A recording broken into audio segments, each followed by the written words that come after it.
Hey everybody, HomeSliceHenry here, and in today's video, we are taking a look at a really fun spice pick in the Great League, KANTO SANDSLASH. SANDSLASH is a pure ground-type Pokemon with the moveset of Mudshot, the new Calm Day Legacy move NightSlash, and Earthquake. To round out the squad, I'm running Greedent, Safe Switch, and Walrein as the closer. This is definitely not a team I'd recommend for climbing, but I did have a lot of fun trying out SANDSLASH. So without further ado, let's hop into the matches and take a look at SANDSLASH in action in the Great League. Hopping to the first match, switching SANDSLASH into Trevenant. I have two better responses in the back, so I save switch into Greedent and we bait out Obstagoon. Definitely nice to bait out the counter user, that way it should hopefully free up Walrein to close in the endgame. Unfortunately, so long as the Obstagoon throws their moves and doesn't try and farm down, we're not going to be able to get shield advantage here, but the hope is to get it low enough that I should be able to get a nice farm down with SANDSLASH. Obstagoon does decide to throw their move, it's not worth me shielding here, and now we're going to go for a very aggressive Mudshot down with SANDSLASH, and it looks like I may not be able to do so before they reach a second move, so I am going to tank this, throw a few moves, switch into Walrein, and we are able to Powder Snow down just before they reach a move, and the final Pokemon in the back is Registeel, and this game seems very, very winnable. I do have an Earthquake banked on the SANDSLASH, so I'm just going to try and get the shields with Walrein's Earthquakes, and then try and snipe the Registeel with an Earthquake from the SANDSLASH. I will commit the shield, they go for the Zap Cannon. At this point, they need to no-shield an Earthquake from Walrein since they have debuffed it. If they do that, that would be pretty tough for me, but they decide to shield, and that's exactly what I need to see. They do have a Trevenant, so I'm going to make sure that I have at least one Icicle Spear banked minimum, farming up a bunch of energy, and we're able to switch and successfully snipe with the SANDSLASH. Earthquake banishes the Registeel, back in comes Trevenant, but if Trevenant thinks he can farm down, they did not hear about NightSlash. NightSlash doing big damage onto the Trevenant. SANDSLASH would have been able to reach another move. They are forced to throw energy, and now we have a bunch of energy stored on Walrein. Walrein is going to be able to take out the Trevenant, and that is a good game. Hopping to the next match, leading SANDSLASH into Galarian Stunfisk, the absolute dream lead. Opponent safe switches into Trevenant, farming up with SANDSLASH, and there I do make a mistake. I shouldn't have banked the energy, I should have thrown the NightSlash to either grab a shield or do a bunch of chip damage. The reason being, if you give Trevenant a big enough energy lead, it can flip the matchup versus Greedent, and that is exactly what I did. So a pretty big mistake on my part. I'm going for the crunch, but this crunch does not KO. Trevenant able to survive, and they're able to reach another move. At this point, I'm not willing to go down shields, so I'm going to let Greedent go and actually farm down with Walrein. They will bring back in the Galarian Stunfisk, but the goal is I'm going to try and catch, so we count to 5, switch, and we're able to catch the Rock Slide onto SANDSLASH where it's going to be resisted. What is the final Pokemon? It is Venusaur. You know what? No baiting here. We are going straight for the Earthquake. Earthquake does massive damage onto the Venusaur. SANDSLASH charging so quickly, and we're able to reach a NightSlash. This will be taking them out unless they decide to shield, which they do, and they're forced to throw energy. And at this point, we are in a commanding position. They're not at the back-to-back moves. Walrein is able to farm down, and now they bring back in Galarian Stunfisk, and I'm going straight for the Earthquake. Their only win con is calling the bait, going for the nuke move. Earthquake connects, opponent sees the writing on the wall, and concedes the match. Picking up a terrible lead in the next match, SANDSLASH into Walrein. I save switch into Greedent, and unfortunately we are met with Noctowl. This is a really bad matchup for Greedent. Noctowl is exceedingly bulky, so I'm going to need at least 4 body slams to KO, and since it's a flying type, it resists my fast move, so I'm basically outputting no fast move pressure as well. I'm able to farm up to back-to-back body slams, but even after I throw these 2, I'm going to need 1 more after that to KO, and the Noctowl is able to outpace. The lead was so bad, I need to fight for switch. I am going to commit the shield, and now we're at back-to-back with the Greedent. They don't have to shield this body slam. It will not KO. And again, I'm not really able to farm them down, so I overfarm as much as I dare. And now we're going for the body slam. Body slam goes unshielded, and we're able to win switch. That is very nice. That way we can keep the Sandslash away from the wall rain, and back in comes wall rain. I'm going to be going for the body slam, and if they try and farm down, I should be able to reach quite a few moves here. Opponent recognizes that, and they go for the Icicle Spear to take me out. Thankfully, since we've won switch, it's now the battle of the wall rains. They're going to outpace by 1 here, but I'm totally fine with tanking an Earthquake, as wall rain does pretty easily survive that. I'll overfarm by 1, go for the bait, and they catch on a Trevenant. But they may think they caught an Earthquake. Do they shield? They do not. And now it's time to return the favor. Count to 5, and we're able to catch onto our Sandslash. This is absolutely terrific. Sandslash going for the farm down, trying to force them to throw. They decide not to throw, and we're fully able to farm down. Back in comes the wall rain. Here I go for the Earthquake, hoping for the no shield. They shield, and at that moment, I realize I should have gone for the double Night Slash because they have a lot of energy, and I'm in Icicle Spear range. My only win con is to bait. I go for the bait. They call the bait, and that is absolutely soul-crushing, as they're going to be able to reach the back-to-back Icicle Spears before I'm able to do enough damage to take them out. Absolutely brilliant read by my opponent, recognizing that my win con was to bait, and calling the bait, and we lose a heartbreaking game. Hopping to the next match, leading Sandslash into Scrafty. This is not a great Pokemon for our team to see. We have no counter resist on the team. They're going to be going for what's probably a foul play here. They built up enough for it. I'm going to call it. It is the foul play, but Sandslash able to tank that pretty well, and now I should be able to reach a Night Slash and an Earthquake. We go for the Night Slash, hoping for the boost. They call it. Unfortunately, no boost, and now I'm going for the Earthquake. Earthquake will not KO, but it will get that Scrafty very low.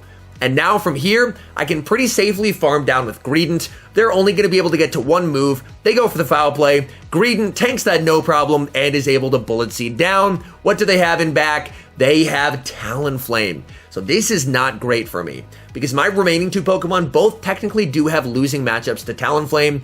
It would be ideal if the Talonflame shielded one of the body slams. Come on, but they do not.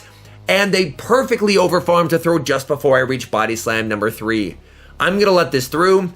I'm going to bring in Wall Rain, but Wall Rain is going to get outpaced. They're able to reach another Flame Charge, and I will need to commit the shield.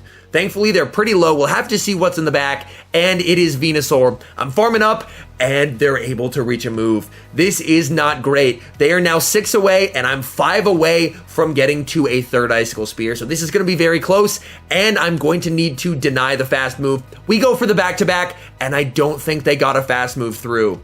That may be the win con in this particular match. Wall Rain is able to outpace thanks to us being able to double up on the Icicle Spears. That takes out the Venusaur. Back in comes the Talonflame. Wall Rain able to close strong in a big way. And that is a good game.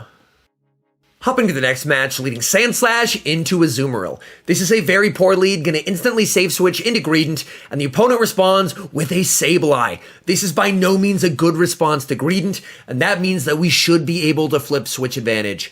My guess is that they're probably running Azumarill Double Ghost, which is a very popular team composition, but it also happens to be a team that is absolutely core broken by Greedent.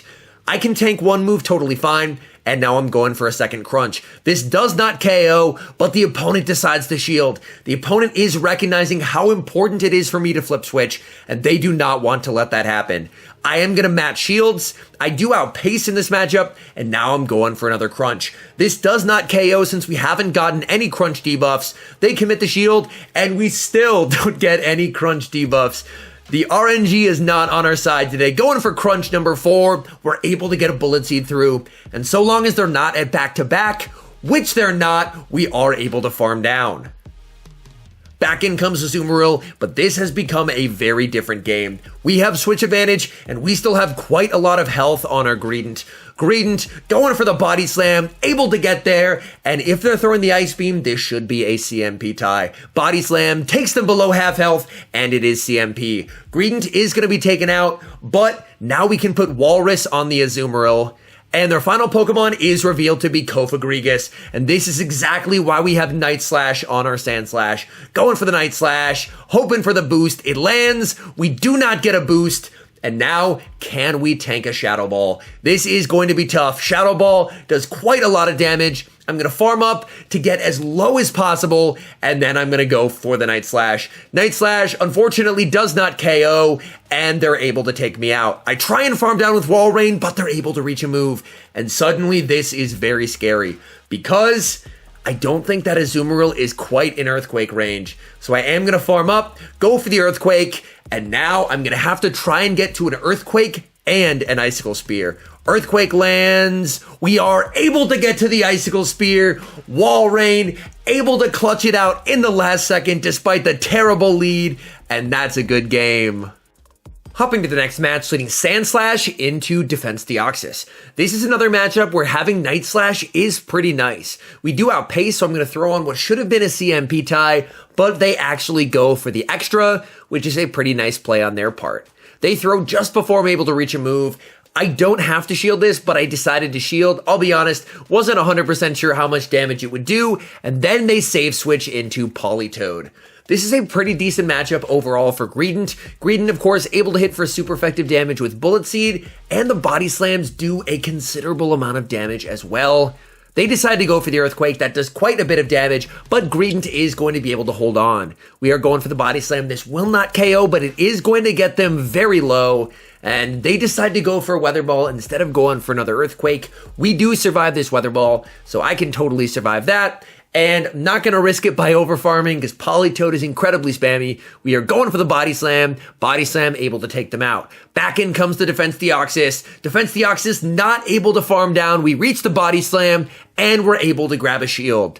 This Defense Deoxys is loaded on energy, but I do have a Night Slash loaded.